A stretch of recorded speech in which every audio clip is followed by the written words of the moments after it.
नमस्कार बच्चों, आज हम कक्षा 11 के इतिहास विषय के पाठ 9 औद्योगिक क्रांति इसके चौथे भाग को समझ रहे हैं। पिछले भाग में हमने कोयला और लोहे के बारे में पढ़ा था और उसी का कुछ भाग रह गया था, वो आज हम पढ़ेंगे। इस प्रक्रिया में कुछ और आविष्कारों द्वारा आगे और सुधार किए गए। पहले हमने जो आविष्कार मुख्य रूप से पढ़े थे, आपको याद होगा, डर्बी परिवार के बारे में हमने पढ़ा था और जो प्रथम डर्बी थे उन्होंने धमन भट्टी का आविष्कार किया और जिसमें कोक कोयले का प्रयोग शुरू किया था। अब हम द्वितीय डर्बी के बारे में पढ़ेंगे। हमने दादा, पिता और पोते के बारे में जाना था। तो हमने दादा के बारे में पढ़ा था कि जो दादाजी थे उन्होंने जो है धमन भट्टी का आविष्कार किया और कोक कोयले का प्रयोग शुरू कर दिया लोहे के प्रगलन में। यह हमने विस्तार से पिछले भाग में भी जाना था। अब जो द्वितीय डर्बी थे, जो पिता थे, उन्होंने ढलवा लोहे से पिटवा लोहे का आविष्कार किया जो कम भंगुर था। ढलवा लोहे जो कि ढाल कर बनाया जाता है और पिटवा लोहा जो कि पीट कर तैयार किया जाता है। तो उन्होंने क्या किया कि ढलवा लोहे से पिटवा लोहे का आविष्कार किया, उसी से पिटवा लोहा बना लिया जो कि अधिक समय तक मतलब चल सकता था।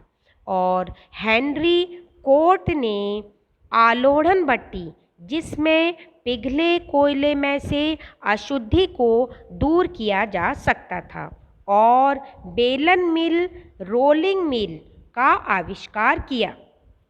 आलोड़न भट्टी और बेलन मिल का आविष्कार किया। किसने किया? हेनरी कोट ने किया, जिसमें परिशोधित लोहे की छड़ें तैयार करने के लिए भाप की शक्ति का इस्तेमाल किया जाता था। अब लोहे से अनेकानेक उत्पाद बनाना संभव हो गया था, क्योंकि लोहे में टिकाऊपन अधिक था, इसलिए इसे मशीनें और रोज़मर्रा की चीज़ें बनाने के लिए लकड़ी से बेहतर सामग्री माना जाने लगा। लकड़ी तो जल और कट फट सकती थी, लेकिन लोहे के भौतिक और रासायनिक गुणधर्म को नियंत्रित किया जा सकता था।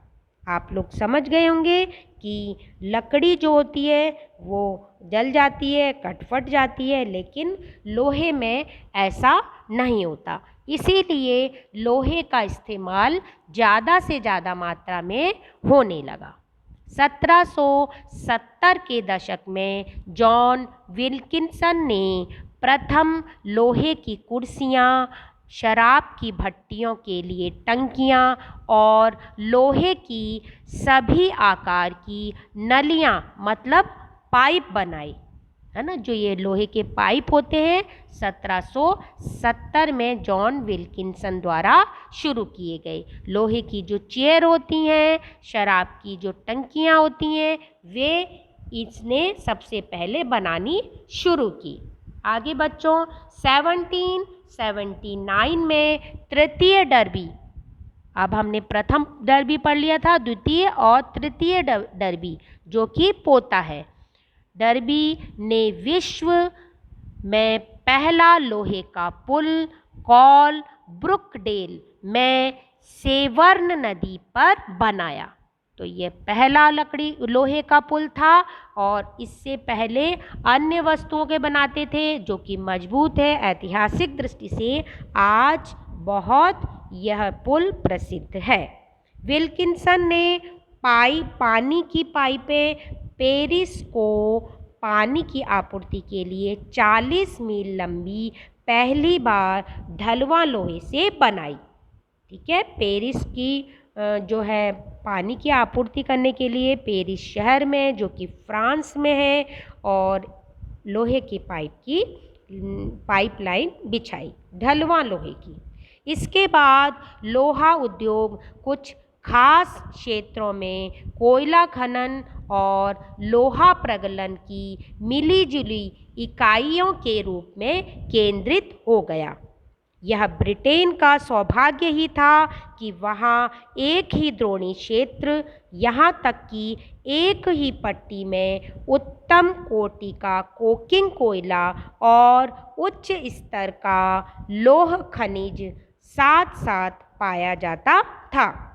एक साथ नदियाँ और जो है नदी की द्रोणी और पट्टी और नदियाँ थी और उसी के किनारे लोहा भी मिल जाता था आसानी से और कोयला भी। यह द्रोणी क्षेत्र पत्तनों के पास ही थी। ठीक है, यह जो द्रोणी क्षेत्र था और यह पत्तन जो बंदरगाह थे उनके पास ही था।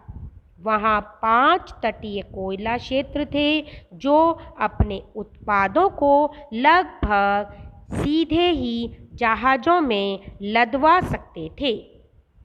ठीक है ना, जो बंदरगाह थे वहाँ पर ही किनारे उसी शहर में, बंदरगाह जिस शहर में थे उसी शहर में कोयला निकलता था और उसको निकालो और तुरंत जहाज़ों में लदवा कर जो है निर्यात के लिए भेज दो, यह कहने का मतलब है। तो इस प्रकार नदियों के किनारे किनारे ये थे और नदियों से सीधे समुद्र तक पहुंच जाते थे और इससे जो है यातायात में आसानी होती थी, परिवहन की सुविधा पूरी उपलब्ध थी। क्योंकि कोयला क्षेत्र जो था वो तटीय क्षेत्र के पास ही थे, इसलिए जहाज निर्माण का कारोबार और नौ परिवहन का व्यापार खूब बढ़ा। क्योंकि परिवहन की आवश्यकता थी तो उसकी पूर्ति भी, मांग बढ़ी उसकी और जो है ज़्यादा से ज़्यादा मात्रा में जहाज बनने लगे, नावें बनने लगी और इस प्रकार यह व्यापार भी फलीभूत हुआ। क्योंकि नदियों से जो कोयला और लोहा था वो उसमें नदियों में नावों से, छोटी नावें थी उनमें लाद के और समुद्र तट जो पत्तन थे, बंदरगाह थे, वहाँ तक पहुँचाया जाता था और बंदरगाहों से वह पानी के जहाज़ों में लादा जाता था और फिर दूर देशों में निर्यात किया जाता था। तो इस प्रकार ब्रिटेन में व्यवस्था थी। ब्रिटेन के लौह उद्योग ने 1800 से 1830 के दौरान अपने उत्पादन को चौगुना बढ़ा लिया और उसका उत्पादन पूरे यूरोप में सबसे सस्ता था। क्यों था सस्ता?